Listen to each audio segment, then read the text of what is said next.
Do you reckon if you were from South London, you'd be into grime like you are? Pirate radio stations I was listening to growing up would have been slightly different, so I would have had a different take on it. Maybe the MCs I liked wouldn't be, you know, specifically Wiley and DWE and those kind of people. I still would have been into it because people our age were still into it all over London. There was many in South London. At the time when we were listening to it, there was just as many, right? Yeah, but it's all just sort of got down to a bit of East, so it's like dominating. Yeah, a bit of North, like Skeptic. Yeah. They started to come. Like it was a crew thing as well. Like in school, like if you were in a crew, like at a certain age, what are you doing? Like, what are you doing with your life? Do you know what I mean? And when people, you know, when we were like 13, 14, certain people from our school and stuff started to get on pirate radio. I was more exposed to the Jamaican music when I first started raving, you know what I mean? Like, you know, through the DJs, you know. I've listened to probably the same DJs that anyone else like my age is listening to. And you know what I mean, that doesn't mean that he will know the same records and he's Ghanaian, you know what I mean? So are there any good record shops left in East London? Yeah, there's a few. There's one in Walthamstow. Record Village. Yeah. Yeah. There's like Rough Trade in Brick Lane. In my area, I had about 3 or 4 going.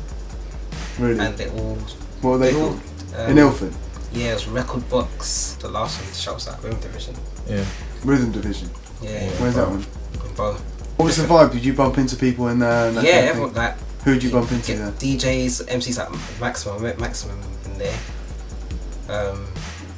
Saw Wiley in there a couple of times, and they used to do live sets there as well. So that was quite a central place for the East London MCs and stuff.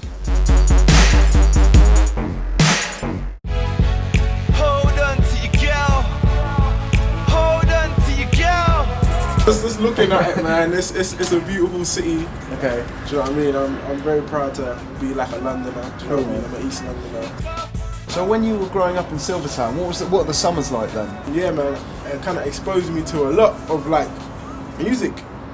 Like I used to go to a lot of like youth clubs and stuff like that, and just like where all the MCs were, where all the studios were. For me, like sometimes being like in the ghetto is where I find most of my inspiration. I wouldn't even say Silvertown is the ghetto. If you look at it, Silvertown's a bit posh. Do you know what I mean? I'm originally from Plaistow. Right, okay. So that was a lot more grimy than here. Sometimes when I'm in a place that's too nice, I don't feel comfortable.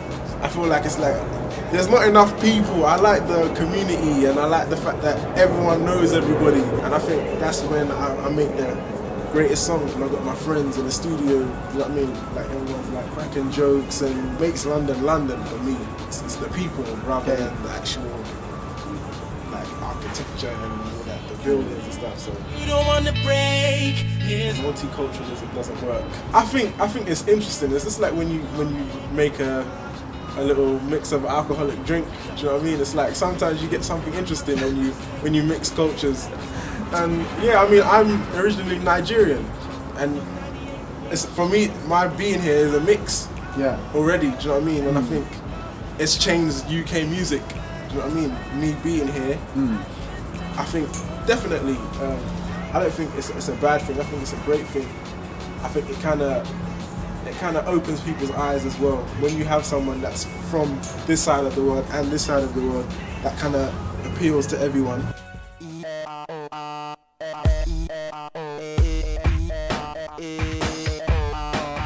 I grew up in Notting Hill Gate, then I moved to Stonebridge and lived there for a while.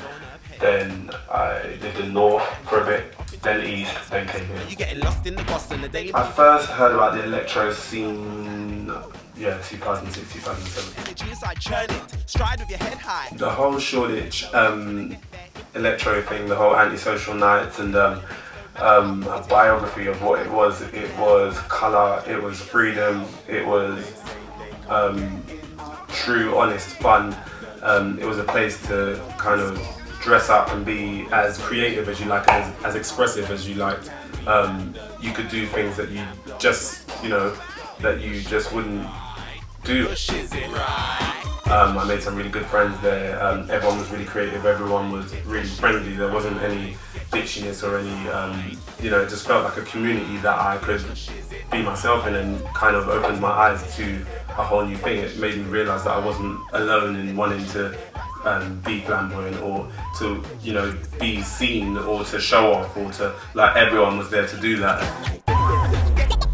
There was lots of people around at the time, you know, there were some that were doing it for the joke of it, some people were just being in the band because they wanted to be a band. A good friend of mine, the Cock and Bull Kid, we met, like literally met at Antisocial. No matter how far they seem, your dreams are. Antisocial was at Bar Musical. Trailer Trash was an electro night. All the nights were polysexual. There were boys dressed as girls, there was girls dressed as boys, there was girls dressed as girls, there was boys dressed as, you know, there was everyone doing everything. Fake it, hate on it.